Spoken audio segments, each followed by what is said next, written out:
السلام علیکم ورحمۃ اللہ وبرکاتہ۔ میں ہوں مولانا عطاء الرحمٰن۔ آج ہم اور جماعت نہم مطالعہ قرآن حکیم میں سورہ نمل کی 7ویں رکوع ہم پڑھیں گے انشاءاللہ تعالیٰ۔ اگر آپ ہمارے چینل پر نئے ہو تو اس کو سبسکرائب کریں اور بیل آئیکن کا بٹن دبائیے تاکہ ہماری نئی آنے والی ویڈیو آپ کو سامنے بر وقت مل سکے۔ اب سبق شروع کریں۔ اعوذ باللہ من الشیطان الرجیم، بسم اللہ الرحمن الرحیم۔ وَيَوْمَ نَحْشُرُ مِنْ كُلِّ أُمَّةٍ فَوْجًا مِّمَّنْ يُكَذِّبُ بِآيَاتِنَا فَهُمْ يُوزَعُونَ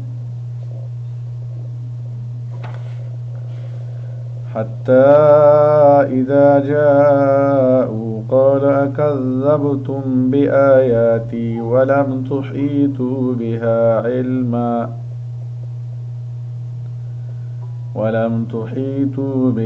علما أم ماذا كنتم تعملون۔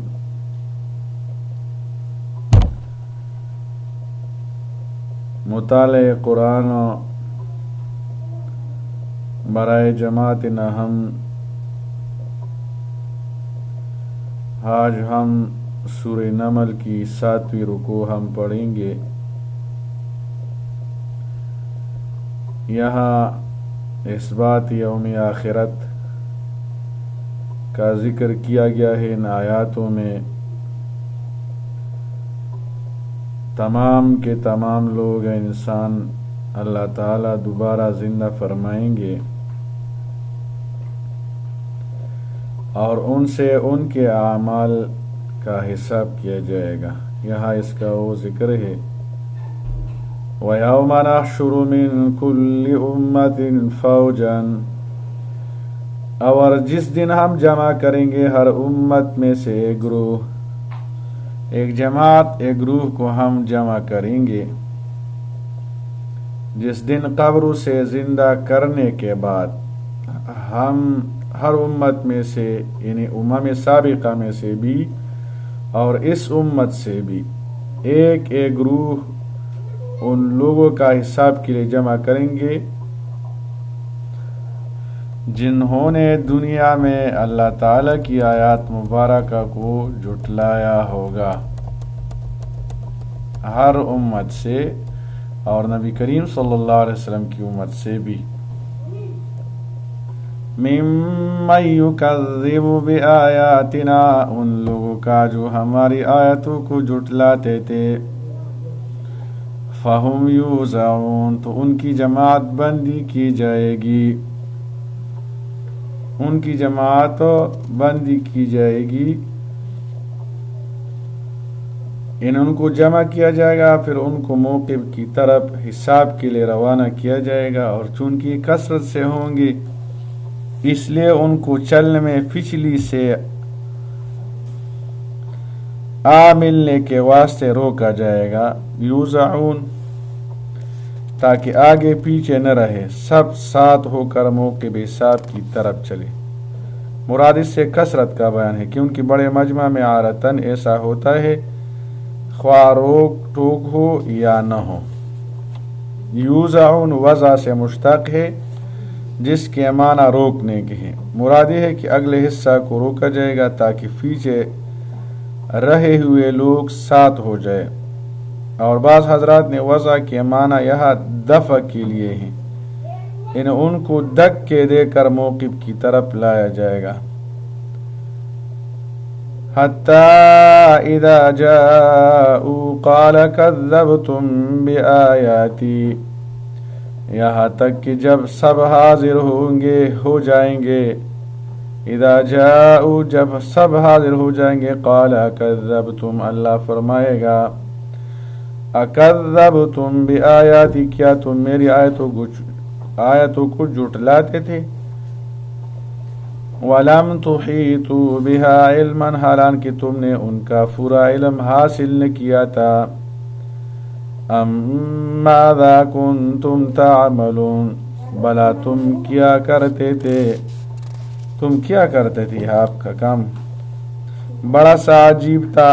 ولم تحیطوا بها علما، اس میں اشارہ ہے کہ اللہ تعالیٰ کی آیات کی تکذیب خود ایک بڑا جرم و گناہ ہے، خصوصاً جب کہ سوچنے سمجھنے اور غور فکر کرنے کی طرف توجہ کیے بغیر ہی تکذیب کرنے لگے تو یہ جرم دوہرا ہو جاتا ہے. اس سے معلوم ہوا کہ جو لوگ غور و فکر کرنے کے باوجود حق کو نہ پا سکے کہ ان کی نظر و فکر ہی گمراہی کی طرف لے جائے تو ان کا جرم کسی قدر ہلکا ہو جاتا ہے. اگرچہ اللہ تعالیٰ کے وجود اور توحید وغیرہ کی تکذیب پھر بھی کفر و ضلال اور دائمی عذاب سے نہیں بچائے گی، کیونکہ یہ ایسی بدیہی امور ہے جن میں نظر و فکر کی غلطی معاف نہیں. وَوَقَعَ الْقَوْلُ عَلَيْهِمْ بِمَا ظَلَمُوا، اور ان پر بات پوری ہو جائے گی، عذاب آئے گا. واقعہ ہونا، عذاب آنا، بات پوری ہونا. بِمَا ظَلَمُوا، اس وجہ سے جو انہوں نے ظلم کیا، فَهُمْ لَا يَنْطِقُونَ، تو وہ بول بھی نہ سکیں گے. یہ لوگ بول نہ سکیں گے. ان پر اللہ تعالیٰ کا عذاب آئے گا، ان پر ثابت ہو چکا، تو اللہ تعالیٰ کا عذاب ان پر آئے گا، اس پر واقع ہو جائے گا.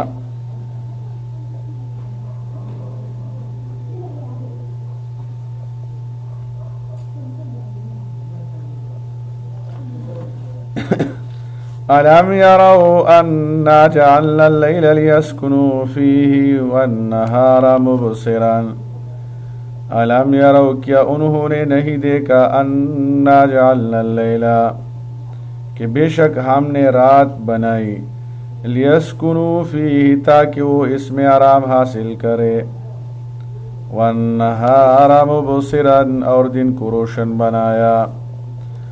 ان فی ذلک لآیات لقوم یؤمنون، یقیناً اس میں نشانیاں ہیں ان لوگوں کے لیے جو ایمان لاتے ہیں، ان کے لیے نشانیاں ہیں جو ایمان لاتے ہیں. اور دن بنایا جس میں دے کے بارے جو کہ موقوف ہے بیداری پر، اور وہ مشابہ حیات بعد الموت کے ہیں. یہاں پس بلا شبہ اس روزانہ خواب و بیداری میں امکان بعث پر اور ان آیات کے حق ہونے پر جو اس پر دال ہے بڑی دلیل ہے کہ ان کی موت کی حقیقت یہ ہے کہ روح کا تعلق جسم سے زائل ہو جائے، اور حیات ثانیہ کی حقیقت یہ ہے کہ یہ تعلق پھر عود کر آئے. اور نیند بھی ایک حیثیت سے زوال ہے اس تعلق کا، کیونکہ نیند میں یہ تعلق ضعیف ہو جاتا ہے اور ذوق جبھی ہوتا ہے جبکہ اس کے مراتب وجود میں کوئی مرتبہ زائل ہو جائے، اور بیداری اس زائل شدہ مرتبہ وجود کے عود کا نام ہے. اس لیے دونوں میں تشابہ تام ہو گیا بعث بعد الموت کے ساتھ. وَيَوْمَ يُنفَخُ فِي الصُّورِ فَفَزِعَ مَن فِي السَّمَاوَاتِ وَمَن فِي الْأَرْضِ، اور جس دن سور پھونکا جائے گا، ينفخ پھونکا جائے گا، فی الصوری سور، ففزع تو گھبرا جائے گا، من فی السماوات ومن فی الارض، جو کوئی آسمانوں میں ہے اور جو کوئی زمین میں ہے، الا من شاء اللہ، سوائے اس کے جسے اللہ چاہے، وکل اتوہ داخرین، اور سب اس کے پاس حاضر ہوں گے عاجزی کرتے ہوئے،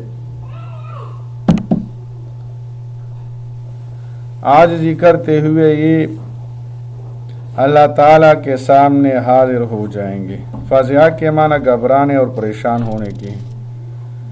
اور ایک دوسری آیت میں اس جگہ فزع کے بجائے صاعقہ آیا ہے جس کے معنی بے ہوش ہونے کے ہے.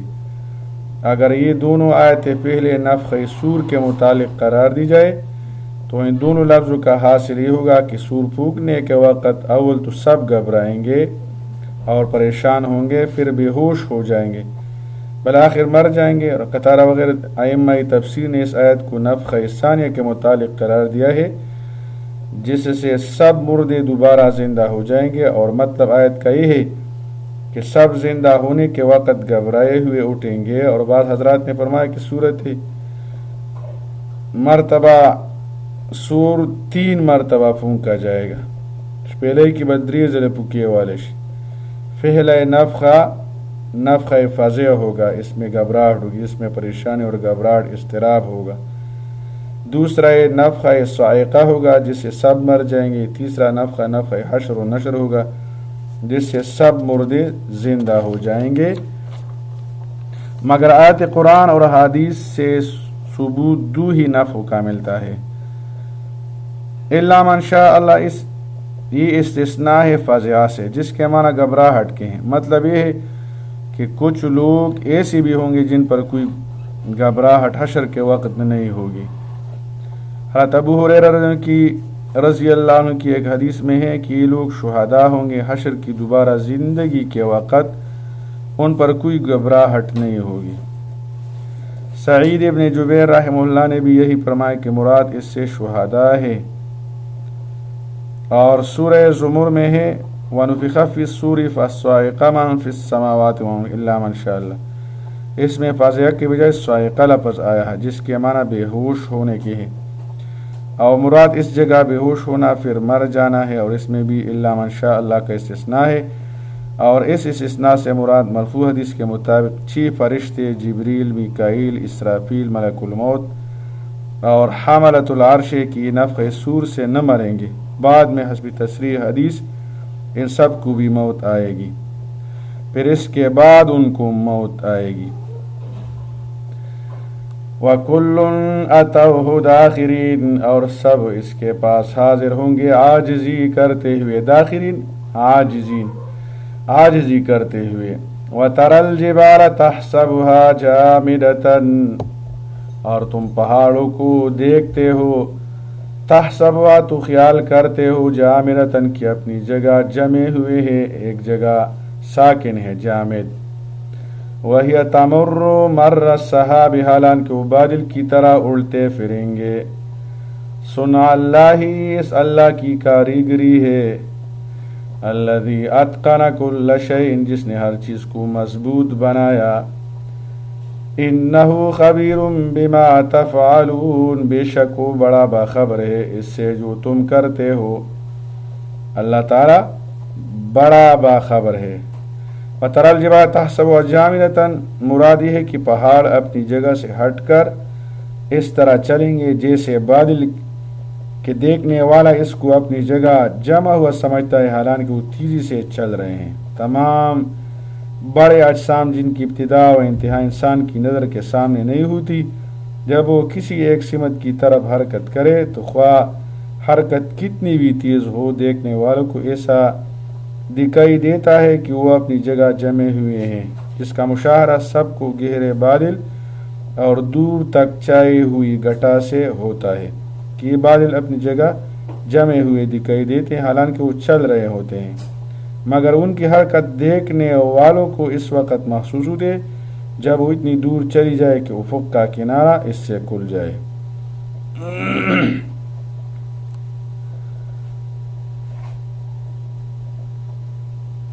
وَهِيَ تَمُرُّ مَرَّ السَّحَابِ، حالانکہ وہ بادل کی طرح اڑتے پھریں گے. صنع اللہ، اس اللہ کی کاریگری ہے. الذی اتقن کل شیء، جس نے ہر چیز کو مضبوط بنایا ہے.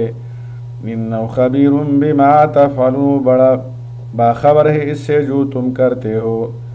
من جاء بالحسنۃ فلہ خیر منہا، جو شخص نیکی لے کر آئے گا تو اس کے لیے اس سے بہتر بدلہ ہوگا. وہم من فزع، اور وہ اس دن کی گھبراہٹ سے آمنون امن میں ہوں گے. فزع گھبراہٹ. من جاء بالحق فلہ خیر منہا، یہ حشر و نشر و حساب کتاب کے بعد پیش آنے والے انجام کا ذکر ہے، اور حسنہ سے مراد کلمہ لا الہ الا اللہ ہے یا اخلاص ہے. اور بعض حضرات نے اطاعت مراد لی ہے، جس نے اطاعت کی، کلمہ بھی پڑھا اور نیک اعمال بھی کیے. ومن جاء بالسیئۃ فکبت وجوہہم فی النار، اور جو برائی لے کر آئے گا، جاء بالسیئۃ برائی، فَكُبَّتْ وُجُوهُهُمْ فِي النَّارِ، تو ایسے لوگ اوندے منہ جہنم میں ڈالے جائیں گے. فَكُبَّتْ وُجُوهُهُمْ اوندے منہ. هَلْ تُجْزَوْنَ إِلَّا مَا كُنْتُمْ تَعْمَلُونَ، کہا جائے گا تم وہی بدلہ پاؤ گے جو تم عمل کیا کرتے تھے. جو نیک عمل کرے گا وہ اس بڑی مصیبت اور پریشانی کے وقت امن میں ہوگا، جو ہر پرہیزگار اور متقی کو حاصل ہوگا. اور جو بد عمل کرے گا تو عذاب میں اوندے منہ الٹے منہ کی رہیں گے. انما امرت ان اعبد رب هذه البلدة الذي، آپ صلی اللہ علیہ وسلم فرما دیجئے مجھے تو یہی حکم دیا گیا ہے، امرت مجھے حکم دیا گیا ہے، ان اعبد رب هذه البلدة الذي، کہ میں اس شہر مکہ کے رب کی عبادت کرتا رہوں. الذي حرمها، جس نے اسے حرمت والا بنایا ہے، عزت والا بنایا ہے، حرمت والا بنایا ہے. وَلَهُ كُلُّ شَيْءٍ، اور ہر چیز اس کی ہے. وَأُمِرْتُ أَنْ أَكُونَ مِنَ الْمُسْلِمِينَ، اور مجھے حکم دیا گیا کہ میں فرمان برداروں میں سے ہو جاؤں، میں فرمان بردار لوگوں میں سے ہو جاؤں. وَأَنْ أَتْلُوَ الْقُرْآنَ فَمَنِ اهْتَدَىٰ فَإِنَّمَا يَهْتَدِي لِنَفْسِهِ، اور یہ بھی کہ میں قرآن کی تلاوت کروں. فَمَنِ اهْتَدَىٰ، پس جس شخص نے ہدایت قبول کی، فَإِنَّمَا يَهْتَدِي لِنَفْسِهِ، تو اس نے اپنے ہی فائدہ کے لیے ہدایت قبول کی. وَمَنْ ضَلَّ، اور جو گمراہ ہوا، فَقُلْ إِنَّمَا أَنَا مِنَ الْمُنذِرِينَ، فَقُلْ، اور جو گمراہ ہوا، ضل گمراہ ہونا، فقل، اے نبی علیہ الصلوۃ والسلام آپ فرما دیجئے، انما انا من المنذرین، تو بس خبردار کرنے والا، تو میں بس خبردار کر دینے والوں میں سے ہوں.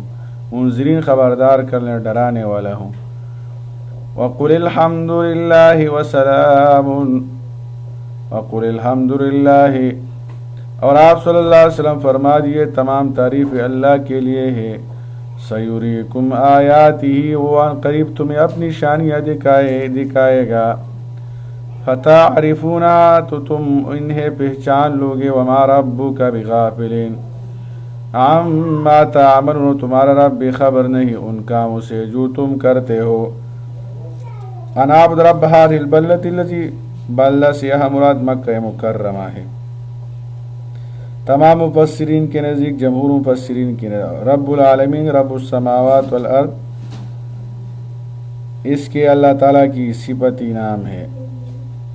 اور یہاں اس کو بابرکت اور امن والا شہر بنایا ہے. ومن دخلہ کان آمنا، اسی طرح لا تقتلوا الصید وانتم حرم، چند آیات میں یہاں اس کی ذکر کیے گئے ہیں. یہ سورہ نمل اختتام کو پہنچا. انشاءاللہ تعالی اس کے بعد ہم مشکل سوالات حل کریں گے.